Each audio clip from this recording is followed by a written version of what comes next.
九廣鐵路係連接九龍同廣州兩地，共分為英段同華段兩個部分，全長係132英里。由紅磡到羅湖為英段，長22英里；由深圳到廣州為華段，長111英里。英段由英國工程師設計，喺1910年完工，而華段都由中國鐵路之父詹天佑擔任顧問，全線用咗4年時間，喺1911年完成。建造過程非常之困難，當時動用咗數以萬計嘅民工，修建咗7座大型嘅拱橋。單喺修建拱橋嘅數目就已經打破世界紀錄。自從九廣鐵路建成正式通車之後，基本上每日都有列車由廣州開往香港，香港亦都行駛廣州境內。周站長啊，九廣鐵路嘅合同咧係幾時草擬嘅？呢個草擬咧就係1899年3月28號草簽嘅。但係由於當時英政府向當時嘅清政府提出嘅條款咧太過苛刻，受到咗當時民族資產階級嘅反對同埋廣大民眾嘅反對，咁被迫進行修改，一直延至到1907年先正式簽訂嘅。廣隧直通車從1911年10月14日至今已經有92年歷史。最初嘅廣隧直通車嘅收入分配極唔平均，整條鐵路嘅興建比例，華方佔8成，而英方佔2成。但係收益分配，華方只佔6成，而英方就佔4成。呢個唔合理嘅分配，直到1934年先至得到改善。另外，除咗收益分配有改變之外，直通車嘅票價喺90多年亦作出過多次嘅調整。喺1911年嘅時候，直通車嘅頭等票價係5個2，而二等車卡嘅票價係2個半，三等車卡嘅票價只係個3，同今日嘅相比，確實係有天淵之別。譬如而家嗰個8對車嘅客流量有幾多？我哋每日可以接送9000旅客。咁最初個票價係幾多錢㗎？直通車？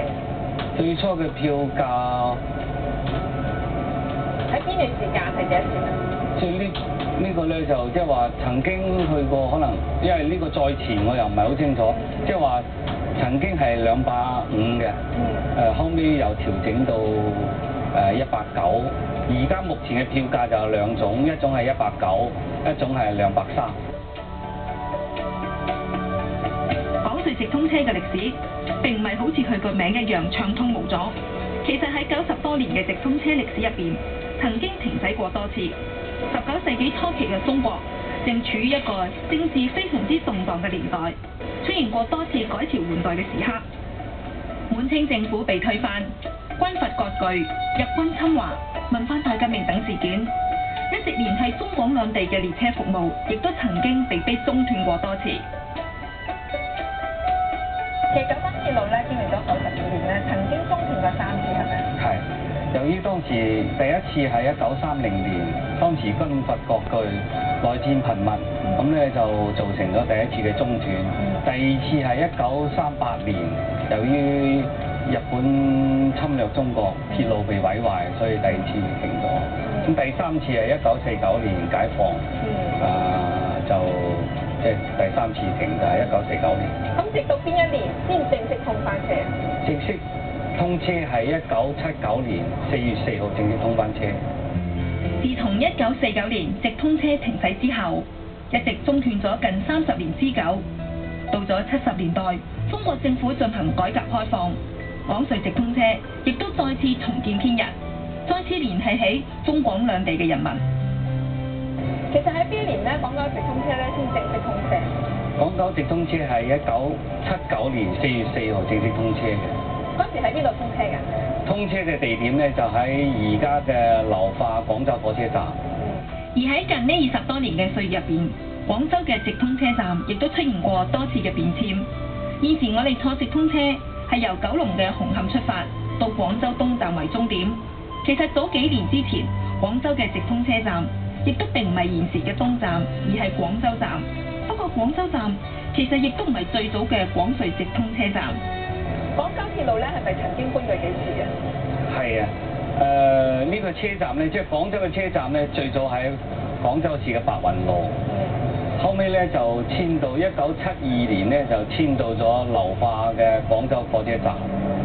咁呢個直通車站咧開始就喺呢個廣州火車站嘅，從1996年就正式遷咗嚟廣州東站。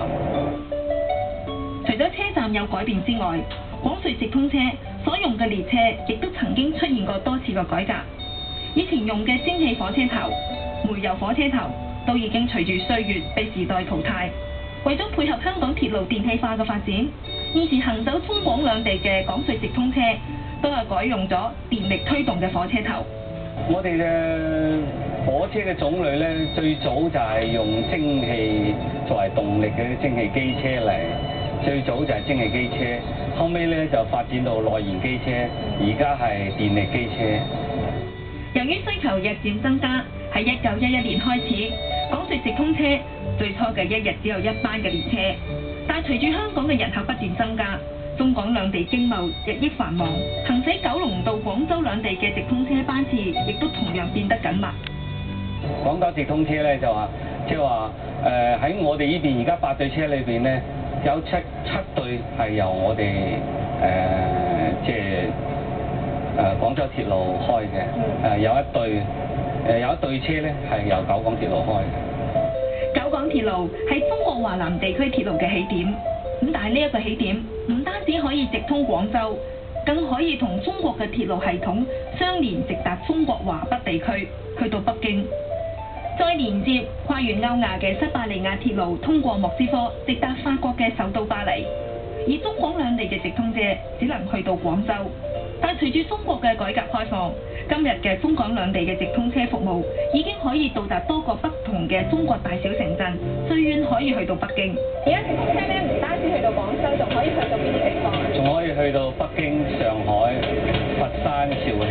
廣州東站咧，其實發揮咗啲咩？